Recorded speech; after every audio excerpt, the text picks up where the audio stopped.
So much for joining us. You're welcome. Your thoughts on these developments overnight?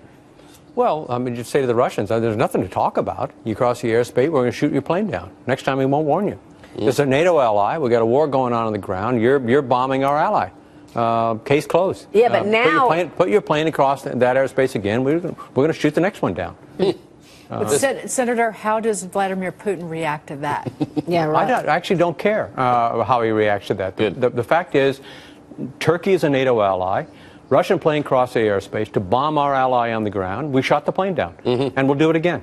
And that's the rules. That's how we're going to operate. Do you think that the people who are in conversations, whether it's within NATO or here in the United States, the people we turn to speak publicly, will they use the same language that you're using? Probably not. They're it's just diplomat. tough and cut and dry. I think it's got to be cut and dried. I don't think Putin understands anything but tough and cut and dry. And this is a clear violation of Turkey's airspace. They warned him, and they shot him down. I just say to him, next time we're not going to warn you. You're bombing our ally on the ground. Turkey's a NATO ally as well. That's the rules. But he's doing it almost on purpose. I mean, he's there for a reason.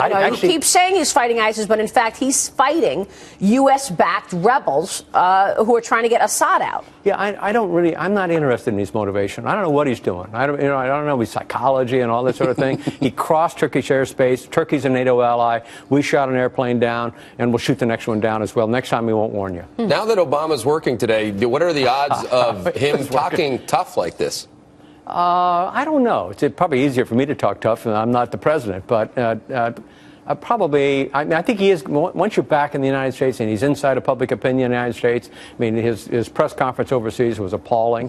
Absolutely, it was. I think it's created lots of problems for his Democratic allies as well. Americans are afraid. Now we get warnings that it's going to be difficult to travel. Look, it's comparable to what we had in Afghanistan in the 80s. He said we haven't contained in Syria, and we didn't have them contained in Syria. They moved outside, and they threatened people outside of what he thought was a contained war zone. It's interesting. I mean, Tiffany just hit the wire with earnings, and they said, we believe that volatile, uncertain economic and market conditions in the U.S. and other regions are affecting consumer spending. You know, this is a major U.S. company. It's the most recent data point. There's a myriad of data points. Yeah. But Obama's got to wake up in America and say this is affecting American psyche. No, you watch what's going on in either in Mali or in Paris. It doesn't put you in the mood to buy jewelry. That's for sure. Exactly. Absolutely not. But I want to switch gears and ask you, because you were on the 9/11 Commission, and you know we've got Donald Trump out saying that he saw certain Muslim groups celebrating 9/11. What is the exact quote? He said in a rally in Alabama that he saw, quote, thousands and thousands of New Jersey residents celebrating when the World Trade Center towers went down. What do you call somebody who sees something that nobody else has seen?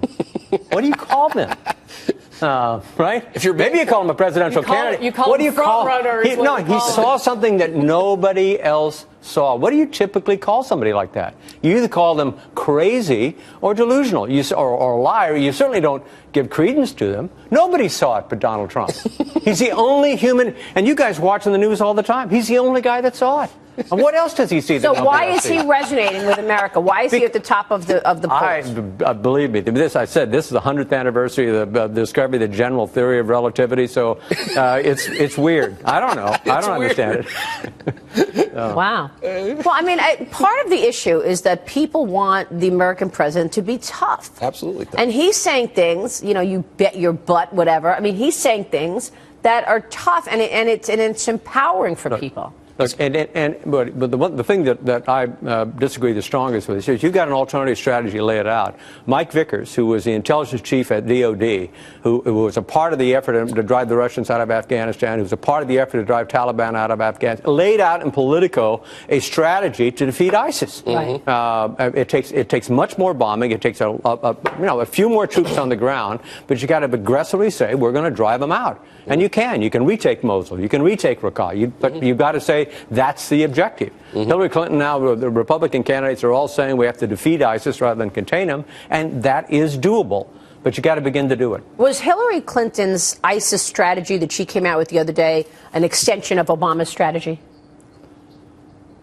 Maybe to Albert Einstein. I think it's laying out I would say a completely different position. What is the position? The president was saying we're going to contain. In fact, he was saying they are contained. They are contained, yeah. Well, they're not contained. And Hillary is saying they're not contained, we have to defeat them. The objective has to be to defeat ISIS. Now the question is, can you do it? And the answer is absolutely yes. And Mike Vickers laid out a political exact way to do it. We did it before in Afghanistan. Yep. And you don't have to put hundreds of thousands of troops on the ground and occupy the nation state after you're done. You can be gone after it's done. Back to Maria's point on this whole kind of being tough, sounding tough. If the Islamic terrorist looks like a modern day caveman and how he's thinking about things, does Trump put himself in a position potentially that he doesn't actually look thoughtful? He looks like almost like a belligerent caveman, just yelling kind of words like stupid, the butt comment, as Maria said, he used a different word. Is there an opportunity here for somebody to come in and lead with a specific plan and say this is exactly what we should do right here now? The answer is yes. I mean, if you read Mike Vickers' piece in Politico, he lays it out in detail. So did Mike Morrell. He did it orally, but Vickers tells us exactly what needs to be done. We did it before in Afghanistan, and it can be done again now. So is that plan resonating, Mike Vickers' plan? I don't know. I hope so. My guess is the White House is paying attention to it because Vickers is a very respected guy. Got phenomenal credentials. He knows what he's talking about. Do you think that the White House is forced in the next year before the election to do something more than we're doing right now? They've come back. The president's come back from his foreign travel, and understandably, I think he's saying, "Oh my God, the American people are afraid." I'm over in Turkey and said, "No reason to be afraid." Well, we are afraid. Right. His language has changed in the last week changed or so. A lot. So he's now talking about. My guess ISIS. is they're listening. I mean, John Kerry's comments seem to me to be sort of leaning forward as well. My guess is they're going to respond. It's either a guess or hope that they respond, because I think it's a genuine existential threat, and I think it's something we can defeat. What do you think goes on at this meeting today with NATO? They're discussing the Turkey shooting down of the Russian plane.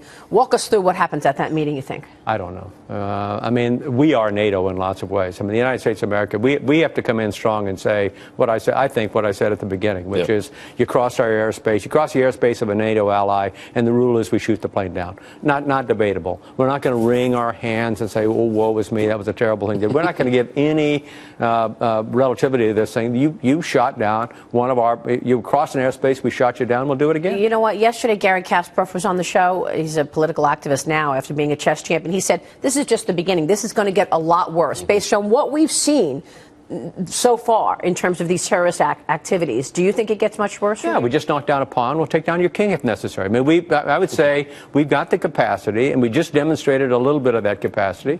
If you push beyond the rules, and he pushed beyond the rules.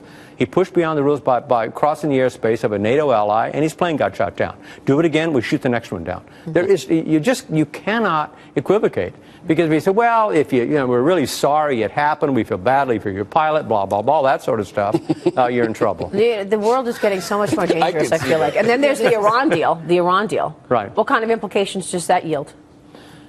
Well, I don't know. I mean, the problem with Iran is you've got the hardliners still in charge over there, and it makes it difficult to negotiate with them on anything. We made a terrible mistake. The president had the entire international community with him. If we'd have said after Syria crossed the red line and used chemical weapons, if he did something about it. If we had, and then we'd be fighting the right war inside of Syria. Right.